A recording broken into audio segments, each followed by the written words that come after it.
শ্রীকৃষ্ণা। তো ভাগবত পূর্ণিমা, ভাদ্র পূর্ণিমা চলে এসেছে। আজ আমরা আলোচনা করব ভাগবত দানের মাহাত্ম্য, ভাগবত পাঠের মহিমা, ভারত এবং বাংলাদেশে পূর্ণিমা তিথির সময়সূচি প্রদান করব। 18ই সেপ্টেম্বর বুধবার ভাদ্র পূর্ণিমা বা ভগবত জয়ন্তী। শ্রীমদ্ ভাগবতের দ্বাদশ স্কন্ধে ত্রয়োদশ অধ্যায়ে উল্লেখ রয়েছে, পৌষ্ঠ পদং পৌর্ণমাসং হেম সিংহ সমিন্নতম দদাতি যো ভাগবতং সজাতি পরমাং গতিম। কোনো মানুষ যদি ভাদ্র মাসের পূর্ণিমা তিথিতে শ্রীমদ্ ভাগবতকে স্বর্ণ সিংহাসনে স্থাপনপূর্বক দান করেন, তিনি পরম গতি প্রাপ্তি লাভ করেন। কারণ এই সময় সূর্য সিংহ রাশিতে অবস্থান করে আর ভাগবত সমস্ত গ্রন্থের রাজা, তাই এমন উপমা দেওয়া হয়েছে।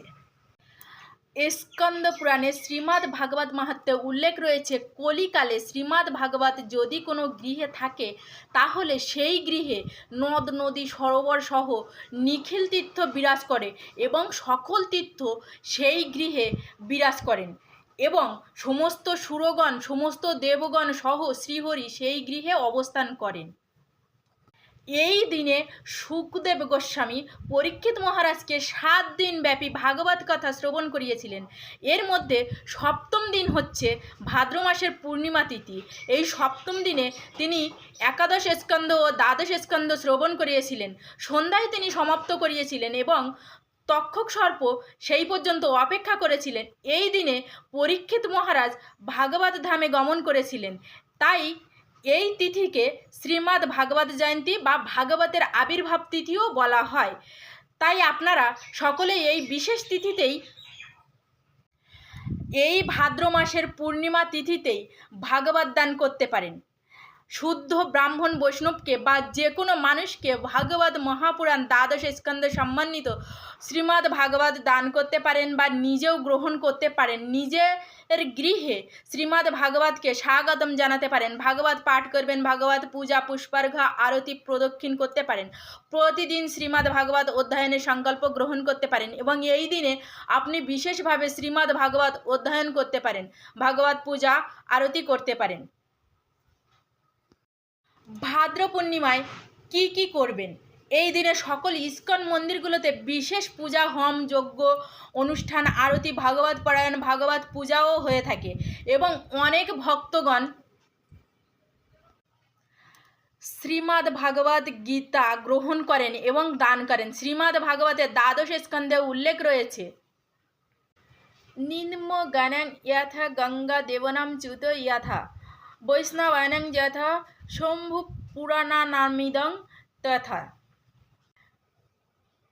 অর্থাৎ ঠিক যেমন সমস্ত নদীর মধ্যে গঙ্গা শ্রেষ্ঠতমা, সমস্ত আরাধ্যা বিগ্রহের মধ্যে ভগবান অচ্যুতেই পরম, বৈষ্ণবদের মধ্যে শিবই শ্রেষ্ঠতম, তেমনি এই শ্রীমদ্ ভাগবত গীতা হচ্ছে সকল পুরাণের মধ্যে শ্রেষ্ঠতম।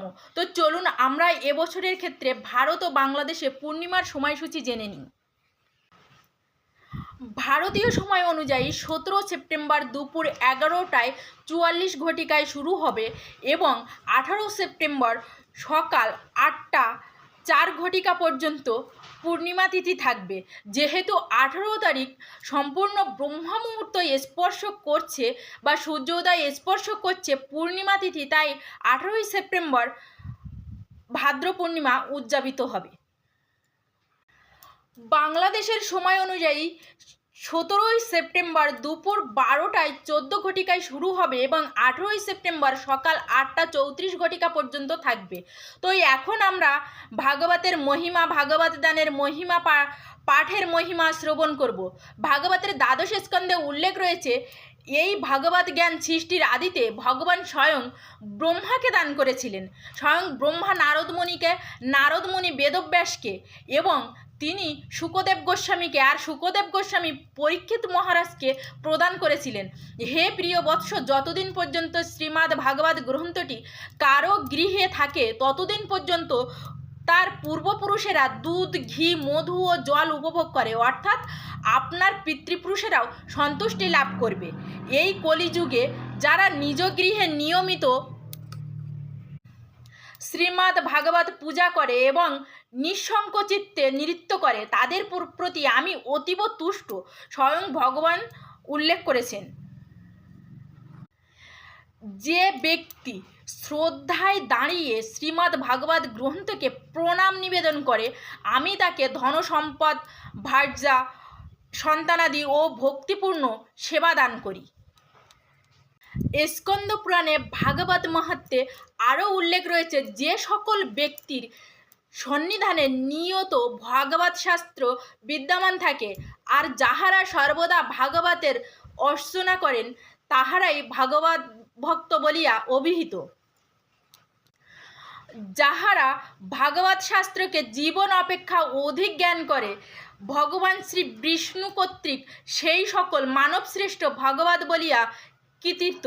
শ্রীমদ্ ভাগবত শ্রবণের ফলে ধার্মিক হয় এবং সর্বরোগ ও পাপমুক্ত হয়ে দীর্ঘজীবন লাভ করে। কলিযুগে যেখানেই পবিত্র শ্রীমদ্ ভাগবত পাঠ হয়, সেখানেই সকল দেবদেবী সমবিহারে আমি বাস করি।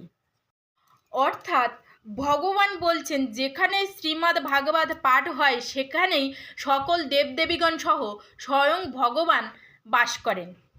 প্রিয় বৎস, যারা ষোড়শোপচারে শ্রীমদ্ ভাগবতের পূজা করে ও ভক্তি সহকারে ভাগবত শ্রবণ করে, তাদের দ্বারা আমি নিয়ন্ত্রিত। আমার সন্তুষ্টির জন্য যারা এই উৎসবে অংশগ্রহণ করে ও ভক্তি সহকারে শ্রীমদ্ ভাগবত শ্রবণ করে এবং যারা বস্ত্র, অলঙ্কার, পুষ্প, প্রদীপ, ধূপ, ধুনা ইত্যাদি সুগন্ধি দ্রব্য দিয়ে শ্রীমদ্ ভাগবতের পূজা করে, তারা সতী নারী তার পতিকে নিয়ন্ত্রণ করার মতো আমাকে নিয়ন্ত্রণ করে থাকে। অর্থাৎ আপনি সহজেই ভগবানকে সন্তুষ্টি করতে পারবেন।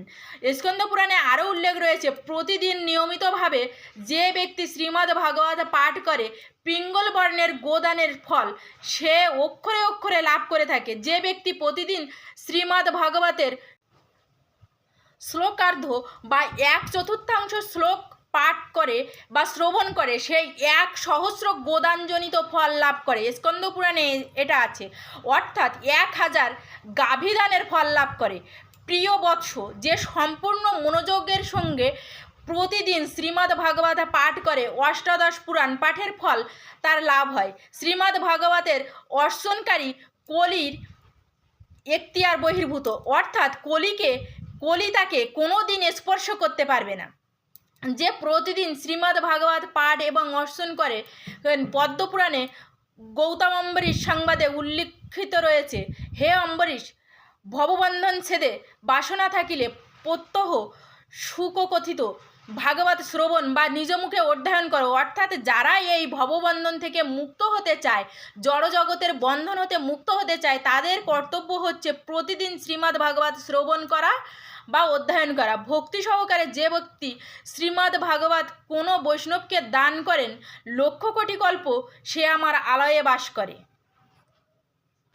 হে চতুরানন ব্রহ্মা, গাভী যেমন স্বতঃস্ফূর্ত তার বৎসকে অনুসরণ করে, আমিও তেমনি যেখানে শ্রীমদ্ ভাগবত প্রসঙ্গের আলোচনা হয় সেখানেই গমন করি। স্কন্দ পুরাণে আরও উল্লেখ রয়েছে, যে সকল ব্যক্তি কলিকালে ভাগবত শাস্ত্রকে আত্মজীবন অপেক্ষাও অধিক জ্ঞান করেন, শতকল্পেও তাহাদিগকে যমযন্ত্রণা ভোগ করিতে হয় না। কলিকালে গৃহে ভাগবত শাস্ত্র বিরাজ না থাকিলে সেই দ্বিজ জাতিকে সপচ বা চণ্ডাল অপেক্ষা নিকৃষ্ট জানিবে, তাকে যমযন্ত্রণা ভোগ করিতে হবে। অর্থাৎ কোনো ব্রাহ্মণ তার গৃহে যদি ভাগবত না থাকে তাহলে সে চণ্ডাল থেকে নিকৃষ্ট এবং তাকে নরক ভোগ করতে হয়। গরুড় পুরাণে উল্লিখিত রয়েছে, শ্রীমদ্ ভাগবত বেদান্ত সূত্রের অর্থস্বরূপ, ভাগবতের অর্থ বিনির্ণায়ক, গায়ত্রীর ভাষ্যরূপ, বেদার্থবোধক এবং নিখিল পুরাণ মধ্যে গরীয়ান। এই ভাগবত সাক্ষাৎ ভগবান কর্তৃক প্রোক্ত, 12 স্কন্ধ সমন্বিত, শত প্রকরণযুক্ত এবং 18 সহস্র শ্লোক নিবন্ধ, অর্থাৎ 18,000 শ্লোক বিশিষ্ট। শ্রীমদ্ ভাগবত কথন ও শ্রবণ উপভোগকারীকে আমি কখনো পরিত্যাগ করি না। শ্রী ভগবান বলেছেন, শ্রীমদ্ ভাগবতের প্রতি সম্মান দেখিয়ে যে দাঁড়িয়ে এই গ্রন্থের প্রতি প্রণাম নিবেদন করে অন্তিমে আমি তার প্রতি সন্তুষ্ট হই। শ্রীমদ্ ভাগবত গ্রন্থকে যে ব্যক্তি পায়ে হেঁটে পরিক্রমা করে প্রতি পদক্ষেপে তার অশ্বমেধ যজ্ঞের ফল লাভ হয়। শ্রীমদ্ ভাগবতের প্রথম স্কন্ধে উল্লেখিত রয়েছে, পূর্ণশীল ব্যক্তিগণ এই ভাগবত শ্রবণ মাত্র তৎক্ষণাৎ হৃদয়াভ্যন্তরে পরৎপর পরমেশ্বরকে স্থিরীকৃত করিতে সমর্থন হন। শ্রীমদ্ ভাগবত শ্রবণে যে বিশুদ্ধতা অর্জন করা যায়, বদ্রিকাশ্রমে দর্শনে বা প্রয়াগ সঙ্গমে অবগাহন করেও সেই শুদ্ধতা অর্জন করা যায় না। তাই আপনি নিজে শ্রীমদ্ ভাগবত সংগ্রহ করুন, নিজে গ্রহণ করুন এবং অপরকে, আত্মীয় স্বজন, বন্ধু বান্ধব, প্রতিবেশী সকলকেই প্রদান করতে পারেন, উৎসাহিত করতে পারেন যেন তাহারাও শ্রীমদ্ ভাগবত গ্রহণ করেন। তাহলেই প্রকৃত পরোপকার হবে। ভারতভূমিতে মনুষ্য জন্ম হইল যার, জন্ম সার্থক করি করো পরোপকার। তাই আপনিও প্রচারের দ্বারা ভগবানের প্রিয় হতে পারেন। শ্রীমদ্ ভগবদ গীতায় ভগবান সেটি উল্লেখ করেছেন। যিনি আমার ভক্তদের মধ্যে এই পরম গোপনীয় গীতিবাক্য উপদেশ করেন, তিনি অবশ্যই পরাভক্তি লাভ করে নিঃসংশয়ে আমার কাছে ফিরে আসবেন। এই পৃথিবীতে মানুষদের মধ্যে তার থেকে অধিক প্রিয়কারী আমার কেউ নেই এবং তার থেকে অন্য কেউ আমার প্রিয়তর হবে না। শ্রীমদ্ ভাগবত হচ্ছে অমল পুরাণ। এই গ্রন্থ বৈষ্ণবদের অতি প্রিয়, কেননা এতে পরমহংসদেব গ্রাহ্য পরম অমল জ্ঞান বর্ণিত হয়েছে। এই শ্রীমদ্ ভাগবত দিব্য জ্ঞান, বৈরাগ্য এবং ভক্তির সহিত জড়জগৎ থেকে মুক্তির উপায় ব্যক্ত করে। যে কোনো ব্যক্তি যদি আন্তরিকভাবে শ্রীমদ্ ভাগবত উপলব্ধি করার চেষ্টা করেন, ভক্তিযুক্ত চিত্তে যথাযথভাবে শ্রবণ কীর্তন করেন, তিনি পূর্ণরূপে মুক্তি লাভ করবেন। জয় গ্রন্থরাজ অমল পুরাণ শ্রীমদ্ ভাগবত গীতা কি জয়। তো কেমন লাগলো ভিডিওটি অবশ্যই আমাকে কমেন্টে জানাতে ভুলবেন না। জয় ভাদ্র পূর্ণিমা কি জয়, রাধে রাধে, জয় শ্রীকৃষ্ণা। ভালো থাকবেন সবাই।